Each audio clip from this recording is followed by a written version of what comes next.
बिस्मिल्लाहिर्रहमानिर्रहीम। ये वाली जो वीडियो है ये वुल्वल कार्सिनोमा की जो मैंने पहले वीडियो अपलोड की हुई है वो मैंने लास्ट ईयर अक्टूबर के अंदर वुल्वल कार्सिनोमा का लेक्चर बनाया था। तो उस टाइम की वो वीडियो है, लेकिन फिर नवंबर दिसंबर के अंदर वुल्वल कार्सिनोमा की स्टेजिंग चेंज हो गई और 1 जनवरी 2022 से उन्होंने नई जो स्टेजिंग है उसको इम्प्लीमेंट कर दिया। तो अब वो लेक्चर जो है वो बाकी 90% सारा बिल्कुल ठीक है और उस लेक्चर को ही मीन्स आपने फॉलो करना है, लेकिन स्टेजिंग में थोड़ी सी चेंजिंग है। तो इस लेक्चर में मैं उस जो जो स्टेजिंग चेंज हुई है सिर्फ उसको थोड़ा सा एक्सप्लेन करना चाहता हूँ। मैनेजमेंट भी तकरीबन सेम ही रहेगी, मैनेजमेंट में चेंजेस नहीं आएंगी, लेकिन स्टेजिंग थोड़ी सी चेंज है और ये हमें जानना ज़रूरी है कि क्या चेंजेस हुई हैं स्टेजिंग में। तो बेसिकली जो चेंजेस का जो 2009 की फ़ीगो क्लासिफिकेशन थी और अब जो 2021 में नवंबर दिसंबर में फ़ीगो की क्लासिफिकेशन है उसके मुताबिक ये चेंजेस हुई हैं। और हम इसको आगे देख लेते हैं क्योंकि ये गायनेकोलॉजिकल जो कैंसर सोसाइटी है ब्रिटिश, उसने ये कंपैरिजन करके जो है ना, ये आप ये देखें कि उन्होंने हमें बताया है। अब आप इसमें देखेंगे कि stage 1 confined to the vulva, tumor is confined to the vulva, tumor is confined to the vulva। Stage 1 में भी सेम है, स्टेज 1A 2021 में भी सेम है, 1B जो है स्टेज 2021 में वो सेम है।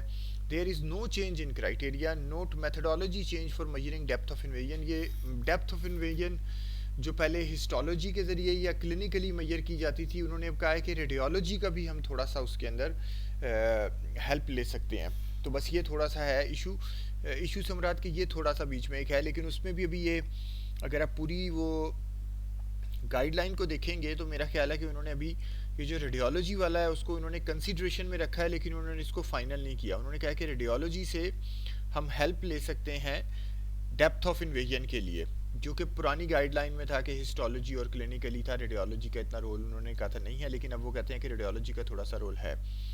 ठीक है, आप ये देखें कि यहाँ पर ये है कि फिगो की जो 2009 में थी, the depth of invasion is defined as the measurement of the tumour from the epithelial stromal junction of the adjacent most superficial dermal papilla to the deepest point of invasion.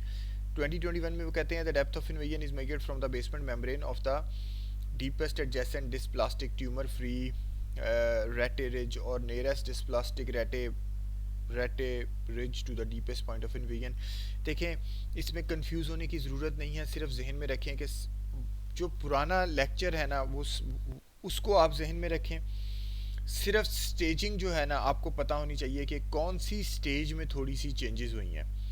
ठीक है, बाकी कोई इतनी means, क्योंकि ये वुल्वल carcinoma बड़ा ही complicated होता है, बड़ा ही रेयर होता है, इसको अंडरस्टैंड करना भी बड़ा मुश्किल होता है। तो बस आप उस लेक्चर को जहन में रखें और उसके बाद अब हम आगे स्टेजिंग देख लेते हैं। स्टेज 1 जो है वो उसमें कोई चेंजिंग नहीं हुई। स्टेज 2 जो है, tumour of any size with extension to adjacent structures lower 1/3 of urethra, 1/3 of vagina, 1/3 of NS with negative nodes. ये जो स्टेज है स्टेज 2 2021 के अंदर भी ये सिमिलर है, there is no change. Stage 3 क्या होती है? स्टेज 3 2009 में थी, 3A जो थी, tumor of any size with और without extension to adjacent perineal structures with positive inguino femoral lymph nodes. जो 1 थी, फिर 3A1 थी विद 1 लिम्फ नोड, जो 3A2 थी विद 1 और 2 lymph nodes less than 5 millimetre invasion, और जो 3A1 थी वो ग्रेटर इक्वल टू या ग्रेटर देन 5 मिलीमीटर इन्वेजन। इसमें अब चेंज ये है कि 2021 में वो कहते हैं कि tumor of any size with extension to upper part of the adjacent perineal structures और with any number of non fixed non ulcerated lymph nodes, tumor of any size with disease extension to upper 2/3 of the urethra, upper 2/3 of the vagina, bladder mucosa, rectal mucosa, regional lymph node या metastasis जो है less than या equal to 5 millimetre. अब इसके अंदर changes ये हुई हैं कि उन्होंने अपर 2/3 को, जो पहले 4A होता था, 4A जब ट्यूमर अपर 2/3 ऑफ वजाइना या यूरिथ्रा तक फैलता था तो हम कहते थे ये स्टेज 4A है। अब अगर वो अपर तक फैला हुआ है तो हम कहेंगे ये स्टेज 3A है। ठीक है, ये चेंज हुआ है कि जो प्रीवियसली 4A थी अब वो 3A हो गई है। इसी तरह लिम्फ नोड्स का पहले जो नंबर था उन्होंने नंबर निकाल दिए हैं कि 1 और 2, it doesn't matter, any number of lymph nodes as long as equal to या लेस देन 5 मिलीमीटर जो है उनकी डेप्थ ऑफ इन्वेजन है, वो जो है स्टेज 3A में आएगी. No longer includes lymph node metastasis in a single node greater than 5 millimetre. जो पहले 5 मिलीमीटर की लिम्फ, जो मोर देन 5 मिलीमीटर की डेप्थ ऑफ इन्वेजन थी प्रीवियसली एक लिम्फ नोड के अंदर, वो स्टेज 3A होती थी. अब उन्होंने उसको निकाल दिया है स्टेज 3A में से, अब वो मेरे ख्याल से स्टेज 3B बन गई है.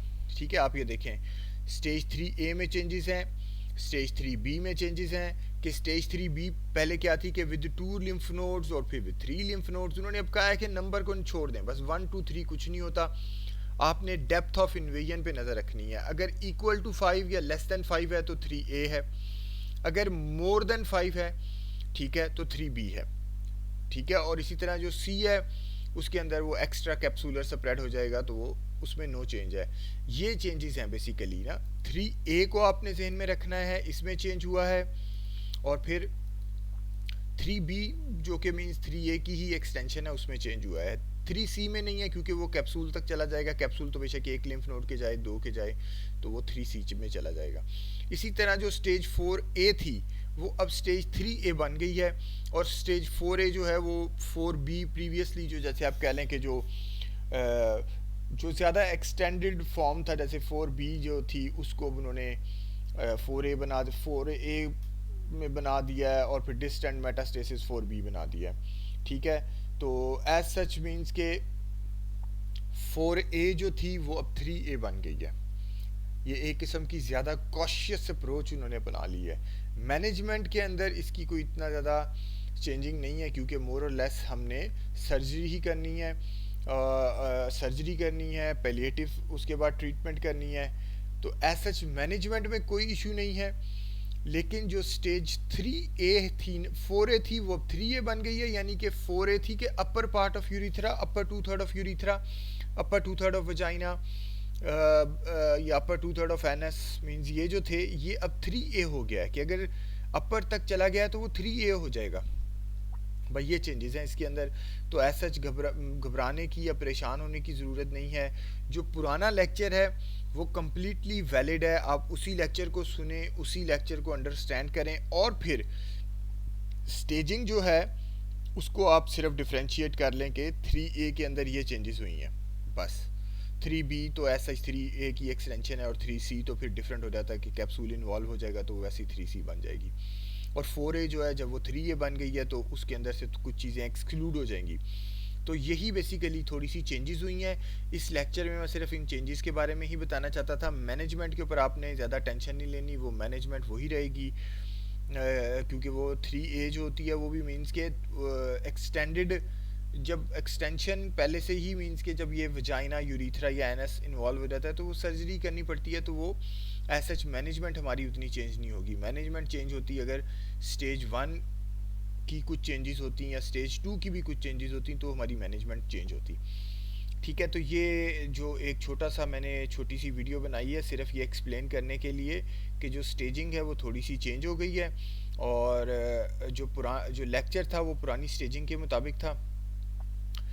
उसके अंदर मैंने नई स्टेजिंग को मेंशन नहीं किया, तो मैं सिर्फ नई स्टेजिंग को इस वीडियो में मेंशन कर रहा हूँ. मैनेजमेंट पे आपने ज़्यादा टेंशन नहीं लेनी, मैनेजमेंट यही रहेगी जो वीडियो के जो पुराने लेक्चर में है. ठीक है, चलें, थैंक यू, अल्लाह हाफिज़.